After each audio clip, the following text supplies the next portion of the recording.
Hi everyone, it's Highlights from Ukraine podcast, your daily audio summary of the latest news reported in the Ukrainian media. My name is Artem, and here is the news. 361 days less the Russian invasion of Ukraine. In his evening video address, President of Ukraine Volodymyr Zelensky informed that he held a meeting of the staff in a new expanded format. Both the commander-in-chief and the commanders of directions reported. There were also reports directly from the front line, from the Bakhmut and Vuhledar direction.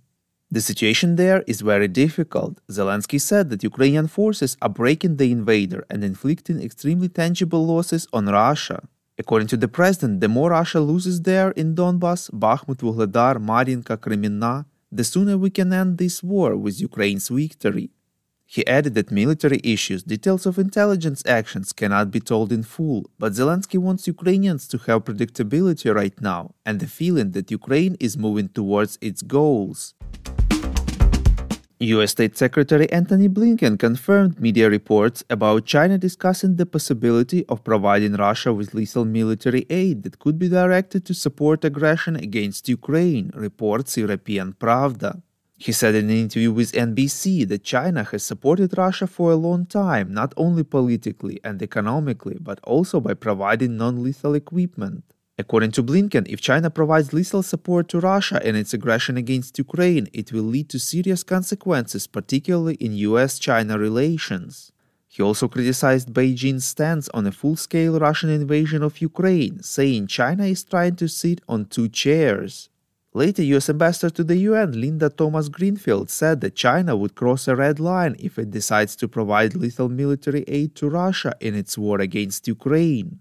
It was previously reported that the Biden administration had expressed concern to Beijing over evidence it had that Chinese companies were selling non-lethal equipment to Russia for use in Ukraine, including bulletproof vests and helmets.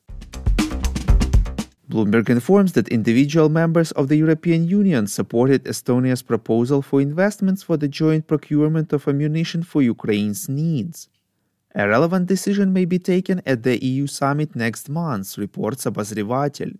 Earlier last week, Estonia proposed that EU countries invest about 4 billion euros to jointly procure the 1 million rounds of ammunition that Ukraine needs this year to repel a Russian invasion.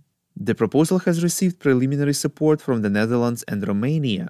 EU foreign ministers are expected to discuss the plan when they meet in Brussels on Monday, and the final decision could be taken at a summit in March.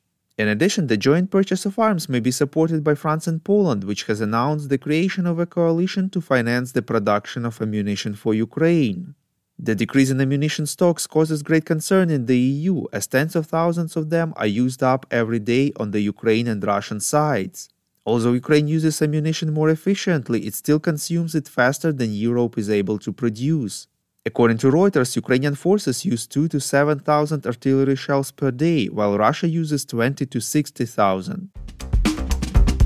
French Minister of Defense Sébastien Lecornu expects the first AMX-10 light-wheeled tanks to be delivered to Ukraine at the end of this week, reports Ukrainska Pravda. In an interview with Le Parisien, the minister said that the training of Ukrainian crews on these vehicles is nearing completion. Commenting on the possibility of providing Ukraine with Leclerc tanks, Lecornu pointed out that not many countries have them, and their transfer to Ukraine by France will not create a snowball effect for mass deliveries, as it happened with Leopard tanks. We are a non-commercial initiative of just two people, and we need your help to grow. Share information about the podcast, rate us in the apps, subscribe to our Patreon. With your support, we are getting better. President of Ukraine Volodymyr Zelensky signed a decree to implement the National Security and Defense Council's decision on sanctions against 333 Russian citizens and the Moscow Stock Exchange, reports Suspilne. In his evening video address, Zelensky said that each of Ukraine's sanctions packages becomes a basis for working on sanctions with partners. He reminded that the next EU sanctions package, the 10th one already, is now being prepared. According to the president, Ukraine is working with its partners to strengthen it.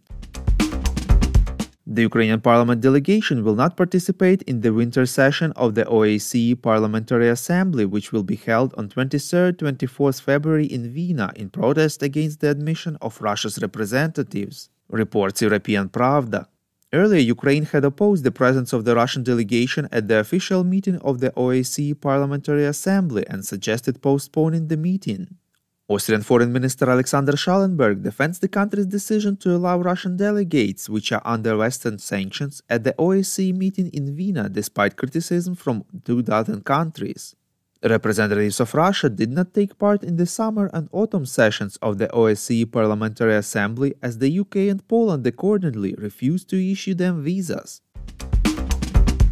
If you like what we do and would like to tip us, you can now do so directly to our PayPal. Check out the link in the description to this episode for more details. And as usual, you can subscribe to our Patreon. In gratitude for your help, we will give you access to a series of exclusive episodes on wartime life in Ukraine. We call on you to demand from governments of your countries to impose the toughest sanctions possible on Russia and its citizens to stop their invasion of Ukraine.